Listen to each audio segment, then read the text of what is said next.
tal? ¿Cómo les va? Se habla mucho por aquí de lo que está ocurriendo con la economía en la Argentina, lo tienen muy en cuenta y por cierto saben ustedes que las opiniones no son divergentes, la Argentina no está bien, se teme el default, todo eso que ha sido el comentario de los últimos días de diversos medios en la República Argentina. Y para colmo, exfuncionarios de este mismo gobierno tienen una opinión crítica, pero no deseando herir al gobierno ni mortificarlo, sino tratando de explicar qué es lo que está pasando.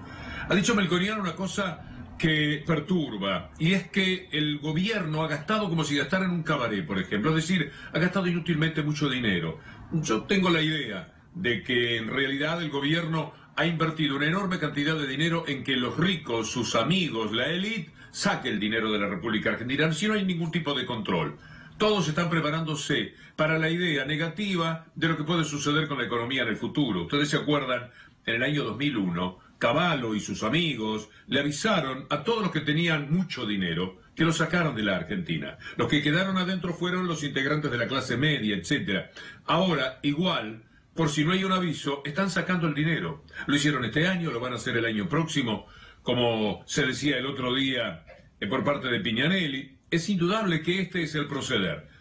Por lo tanto, vale la pena escuchar a Melconian, porque es una advertencia interesante para el resto, no solamente para los que integran el gobierno. Tenés que tener en cuenta que el endeudamiento, el crédito, lo que fuere, tiene que tener como contracara un activo del otro lado.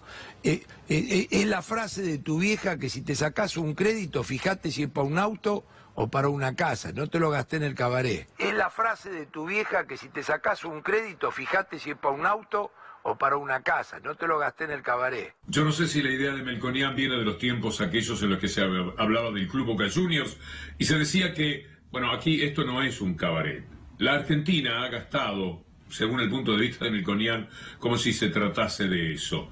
Pero además, Prat Guy, que fue el primero de los ministros utilizado en materia de finanzas por parte del gobierno argentino, dice que desde el primer día se ha fallado en temas como precios, ingresos, es decir, en lo más importante, desde el primer día, este gobierno estuvo equivocado. Y lo dice Prat Guy. Este acuerdo social al que, valga la redundancia, habíamos acordado en la previa del 10 de diciembre del 2015, en enero del 2016 desapareció.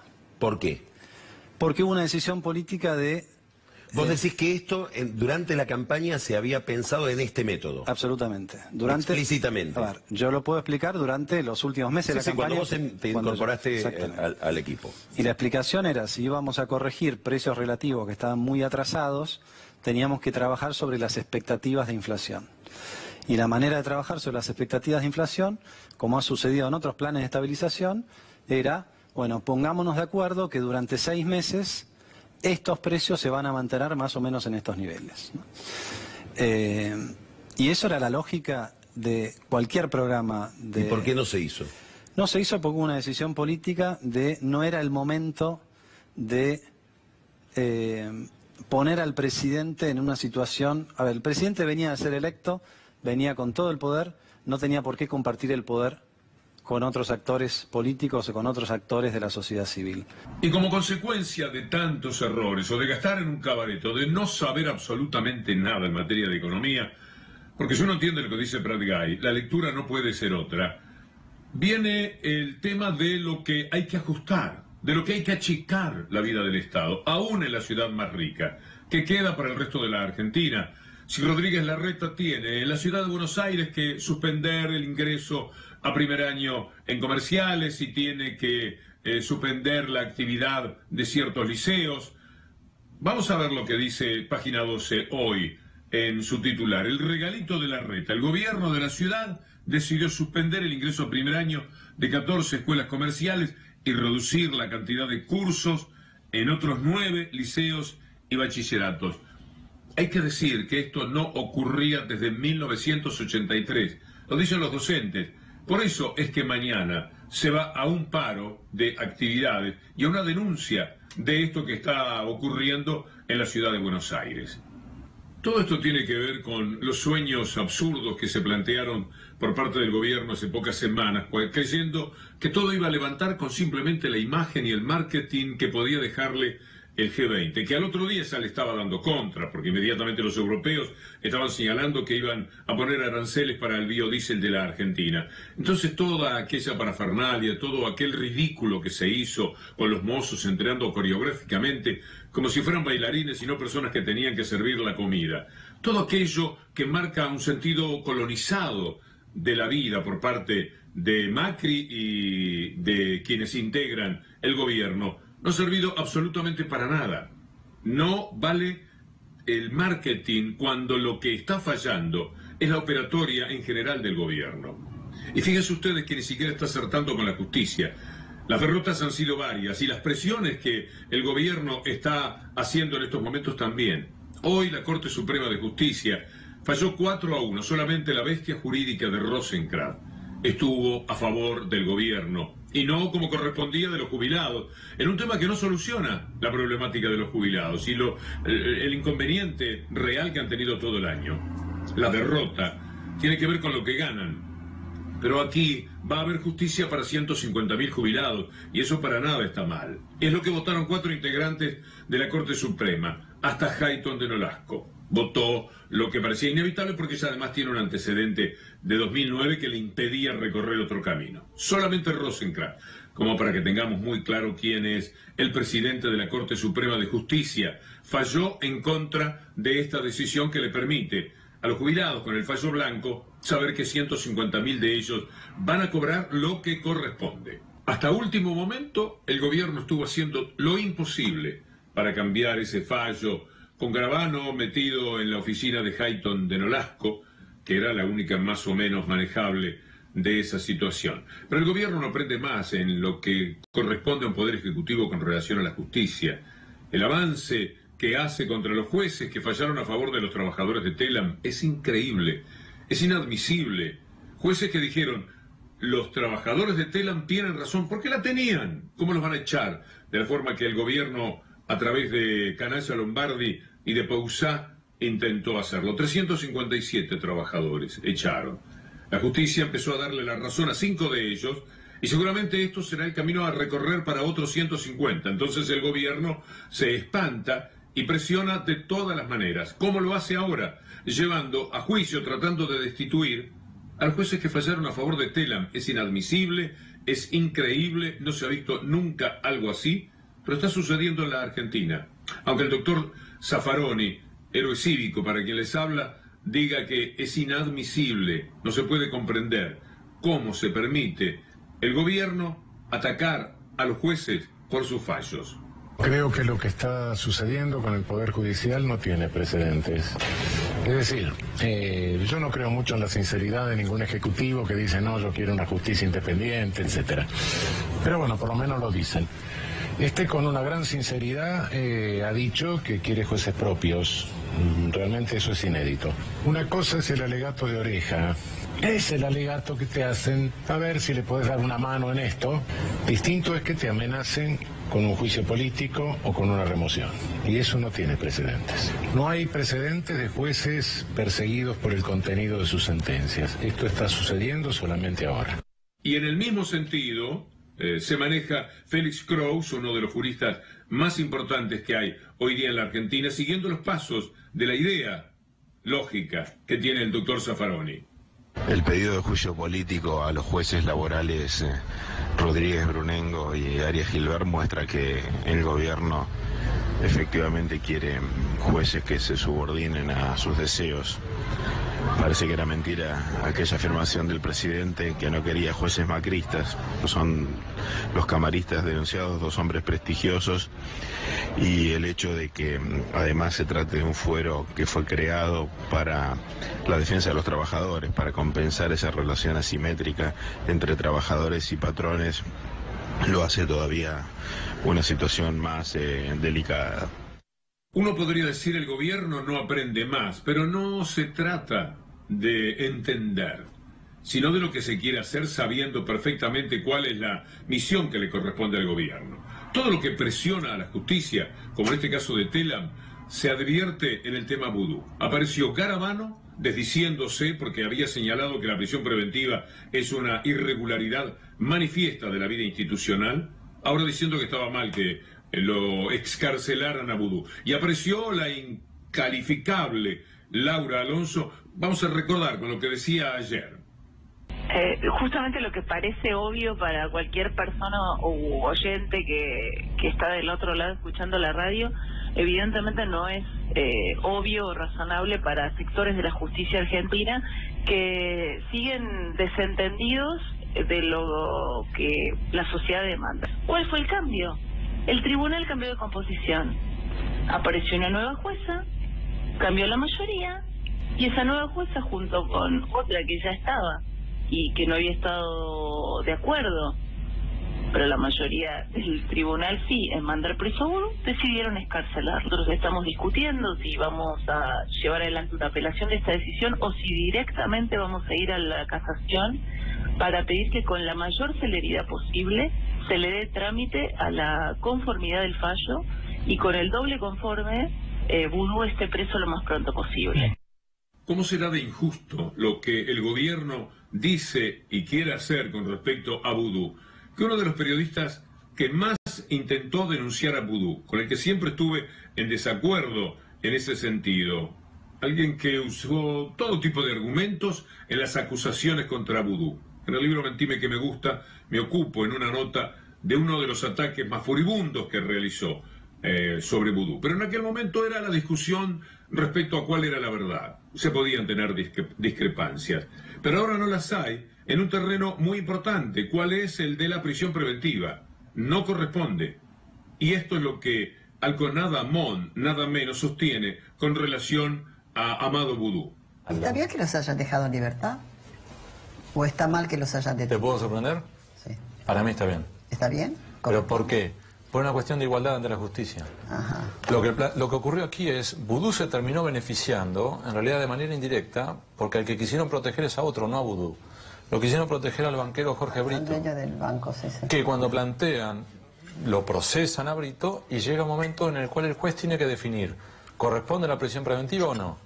A su vez, la prisión preventiva, para resumirlo y simplificarlo, tenés dos opciones. Es cuando tenés miedo de que esa persona se escape, se convierta en prófugo, o dos, que estando en libertad se dedique a complicar tu investigación, a obstaculizarla, destruyendo pruebas, asustando a los testigos. Entiendo, sí. Entonces, estoy en desacuerdo con eso. Entonces, en esa circunstancia, lo que termina ocurriendo es, el juez dice, no, ya la investigación terminó.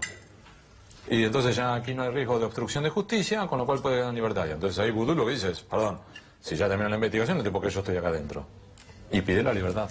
Pero claro, no se trata solamente de la injusticia dentro de la cual se mueven políticos, periodistas, etcétera, si están confrontativos con el gobierno.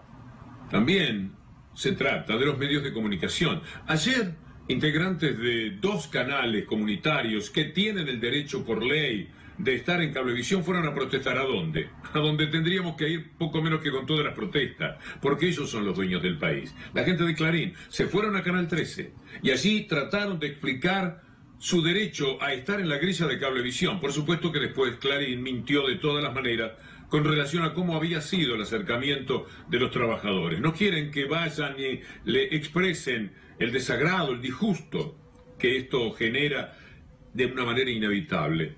Si se han quedado con todo, ¿qué les cuesta poner canales comunitarios? Tener, aunque sea un canal más, que se anime a pensar distinto de TN, de los 300 canales de Mañeto y de todo lo demás. Pero esto tiene que ver, por otra parte, con lo que sigue siendo el avance de poder de estos medios de comunicación. Esta semana puede ser decisiva, para lo que ustedes saben, para que papel prensa quede desregulado. Y entonces puedan hacer la cantidad de papel que quieran, puedan cobrar por el papel lo que se les antoje, no un precio fijo y público. Y este ha sido un proyecto, saben ustedes, vergonzoso de la política, de Marco Labaña y de Bocio, en realidad del gobierno, y estaban tratando de disimular. Habrá que esperar para ver qué es lo que sucede finalmente esta semana. Es decir, persecución a la justicia, los medios de comunicación quedándose con todo y una corrupción que ha denunciado Elisa Carrió y que vamos a recordar, como ayer, cuando apareció un video, casi inesperadamente para la propia Carrió quizás, en la cual decía, nosotros somos Cambiemos, pero no somos corruptos. ¿Qué estaba diciendo? La coalición cívica no está corrompida. En cambio, el PRO, sí. No es novedad. No es una noticia para nadie. De Macri para abajo, el olor que proyecta la gente de Cambiemos en su gobierno es pésimo, es insoportable. Pero que lo digan desde adentro debe ser un motivo de verdadero lío. Recordémoslo. Dentro de Cambiemos es el cambio y puede establecer una Argentina próspera. Para eso hay que cambiar Cambiemos. Impunidad para nadie. Nosotros estamos en Cambiemos, pero no somos cómplices. Nosotros somos de Cambiemos, pero no tenemos nada que ver con las mafias del fútbol. Nosotros somos Cambiemos, pero no tenemos nada que ver con los corruptos que también están en Macri. Nosotros somos Cambiemos, pero estamos en contra de la financiación endeudada de los partidos políticos. Nosotros somos Cambiemos, defendemos los derechos humanos de todos, de cada uno, y defendemos la no violencia. Nosotros nunca vamos a ser fascistas, nosotros vamos a ser humanistas, ecuménicos, no violentos, hasta el fin de la vida. Si avanza Cambiemos sin cambiar sus principios, puede establecer la paz sin balas, puede establecer el orden justo sin necesidad de represión y puede establecer una Argentina próspera. Para eso hay que cambiar Cambiemos. Esta no fue la única ocasión en la que Carrió habló de la brutal corrupción del gobierno, que por supuesto es cierto. No tiene autoridad, Elisa Carrió, porque ella es defensora de Quintana, por ejemplo. Y Quintana es justamente de las vertientes más corruptas que tenemos que mencionar del gobierno. Pero es amigo de ella, es Pharmacity, le parecerá bien a Carrió todo lo que hace. Cuando denunció lo que era el dólar futuro, a Lustó le dio con todo. Lustó tenía que renunciar como embajador en los Estados Unidos. Pero Quintana, que había comprado 30 veces más dólar a futuro que Lustó, Quintana no tiene ningún problema. Para ella Quintana no era corrupto. Por eso a uno no le importa lo que diga Carrió, pero sí interesa, en función de la relación con el gobierno, evocar todas las veces que habló de la corrupción de Cambiemos. Dentro de Cambiemos es el cambio, pero un cambio que retome aquel acuerdo básico que hicimos con Mauricio Macri. Impunidad para nadie. A mí no me usa nadie, ni Cambiemos. Nosotros somos de Cambiemos, pero no tenemos nada que ver con las mafias del fútbol.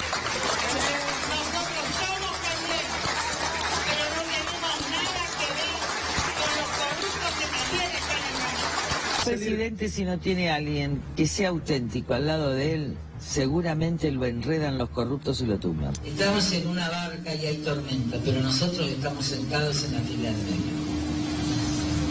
Y de ahí no nos movemos. La barca no se hunde, aunque algunos caigan. Si me permiten ligarme con el presidente ahora cuando me lo saca Garabal. ¿Va a presentar el pedido de juicio político? Lo que yo escribo y firmo, lo hago. Y la mejor hablar. ¿No fue una broma? No, la mejor hablar. 25 años y callarme por un... Además vieron la cara de Garabano, no sé, no parece ni ministro. Todos sabíamos de dónde venía Macri. Lo importante es que la familia de Macri está en la justicia como cualquier otro. Desde chiquito viaja en aviones privados, así que no tiene idea de lo que significa ser decente, hacer política decentemente. Mauricio sabe que hay cosas que no negocia. Corrupción es la palabra. Tenemos que terminar este informe pensando en eso. Pero no dicho por quienes están confrontativos con el gobierno, que lo sabemos muy bien y lo denunciamos habitualmente, sino dicho desde adentro, por la integrante más importante que ha tenido el gobierno después de Macri, porque eso ha sido Carrió. El gobierno no tiene la menor idea de lo que hace en economía, pero no dicho por quienes confrontan con el gobierno, sino por Melconian y por Pratgay. Melconian, que han hecho cualquier cosa con el dinero como si gastaran en un cabaret. Y Pratgay, que dice que desde el primer día equivocaron todo. Y por último, la persecución a los jueces, toda vez que quieren también ir contra los trabajadores. Esta es la síntesis, no es la mejor manera de terminar el año para este gobierno. La seguimos mañana si Dios quiere. Muchas gracias.